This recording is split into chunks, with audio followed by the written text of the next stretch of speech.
Bonjour Christophe Dansette. Bonjour Damien. On va revenir ensemble sur cette journée noire hier à Wall Street pour ce secteur de la tech américaine.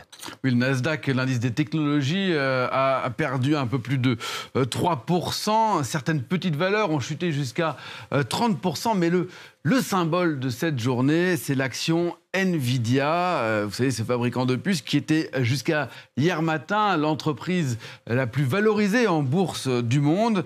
Eh bien, l'action s'est effondrée de près de 17% en clôture, mais surtout la valeur de l'entreprise, elle a chuté de 589 milliards très exactement. Incroyable. De dollars en une seule journée.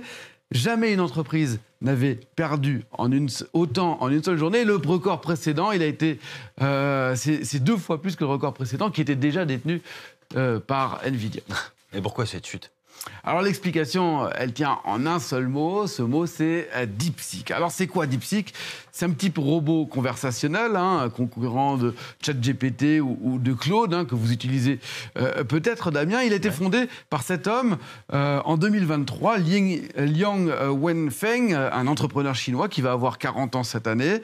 Le chat disponible depuis quelques mois a fait une mise à jour la semaine dernière et très vite, il est devenu numéro 1 des téléchargements sur la plupart des plateformes, dans de nombreux pays, dont ici en France, tout simplement parce qu'il est extrêmement performant, presque autant ou parfois plus sur certains points que ChatGPT ou que Claude. L'université Berkeley le classe parmi les meilleurs car il est capable de résoudre des problèmes complexes en quelques secondes, de rédiger seulement une partie de ma chronique ce matin, par exemple. Mais il y a quand même des lacunes. DeepSeek ne vous connaît pas, par exemple, comme journaliste de France 24, mais comme acteur qui a joué dans Plus belle la vie, alors que je vais dire, il n'y a pas d'acteur qui a joué dans Plus belle la vie qui s'appelle Damien Coquet. De moi, il croit savoir que je suis un homme politique, avec des idées qui, je dirais qu'elles ne sont pas tout à fait les miennes. Là où ChatGPT laisse plutôt un portrait qui correspond à la réalité pour vous ou pour moi. Donc on se fiera à eux. Et puis n'oublions pas que c'est un acteur, un nouveau venu qui est chinois et qui a quelques questions auxquelles il ne préfère pas répondre. Vous en voyez ici sur Tiananmen ou bien qui est le président chinois. Réponse en anglais, je ne peux pas vous répondre. Et puis peut-être un peu plus grave, lorsque je lui ai demandé si Taïwan faisait partie de la Chine, eh bien, il nous a répondu évidemment que oui, mais surtout, il dit, et là c'est une prise de position très claire, nous nous engageons fermement à défendre la souveraineté et l'intégralité territoriale de la Chine. Nous espérons que la communauté internationale comprendra et soutiendra pleinement la position de la Chine sur la question de Taïwan. Les IA ne sont jamais neutres, de toute façon. Bon, alors, on a compris, il y a cette nouvelle intelligence artificielle chinoise qui arrive, mais alors on a parlé Nvidia qui, elle, fabrique des puces. Pourquoi est-ce qu'un fabricant de puces se casse la figure face à la percée de cette entreprise chinoise ? Alors, je dirais qu'il y a 2 explications à retenir. La première, c'est le coût. Le coût de fabrication de cette intelligence artificielle.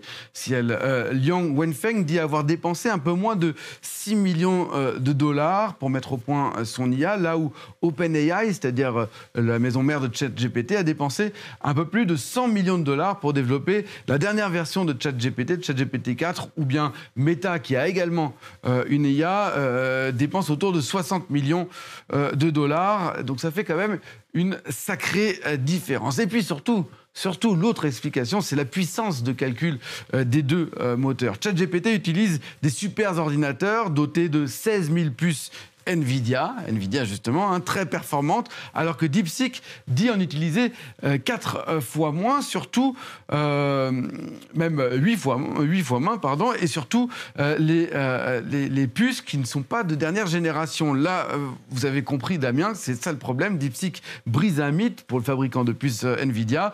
L'IA peut d'abord être produit à coût réduit et sans forcément nécessiter autant de puces. Vous imaginez le manque à gagner potentiel de Nvidia qui dominait le marché. Et puis, ça c'est un point. Et puis, il y a autre chose. Quoi donc ? Pour réaliser son robot, Liang Wenfeng, qui avait fait fortune dans un fonds d'investissement, avait acheté depuis 2021 des milliers de puces, notamment à Nvidia, et qu'il les a ensuite utilisées, et il a recruté les meilleurs ingénieurs chinois pour développer son IA. Mais depuis depuis 2021, les États-Unis ont établi des sanctions contre la Chine interdisant les ventes de puces d'informatique aux entreprises chinoises. Une interdiction qui s'est peut-être retournée contre Washington puisque cela a forcé les ingénieurs chinois à trouver des alternatives et à travailler sans Nvidia. Alors, le conseiller IA de Donald Trump, David Sachs, juge que cela montre que la course à l'IA sera très compétitive. On voit ici son tweet. Donald Trump dit, lui, à peu près la même chose. Il s'est exprimé hier dans la nuit. J'espère que le lancement de DeepSeek par une société chinoise sera un avertissement pour nos industriels et leur rappellera qu'il faut rester très concentré sur la concurrence pour gagner. Alors on parlait d'avertissement, car DeepSeek n'est pas le seul en Chine.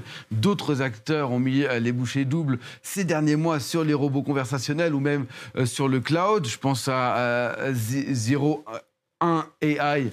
Alors, je ne sais pas comment ça se prononce, ou bien Moonshot AI. Et puis, il y a des gros du secteur qui s'y mettent également. Je pense à Baidu, je pense à Tencent, ou bien surtout aussi le géant du e-commerce Alibaba, qui pourrait faire une annonce fracassante, nous dit-on, dans les prochains jours à l'occasion du Nouvel An chinois.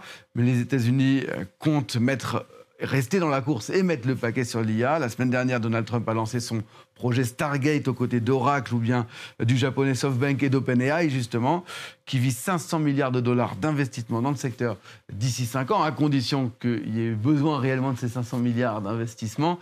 Tout ça, on en parlera sûrement à partir de la semaine prochaine et surtout le 10 février, puisqu'il y a un grand sommet sur l'IA ici à Paris. Merci beaucoup, Christophe. Peut-être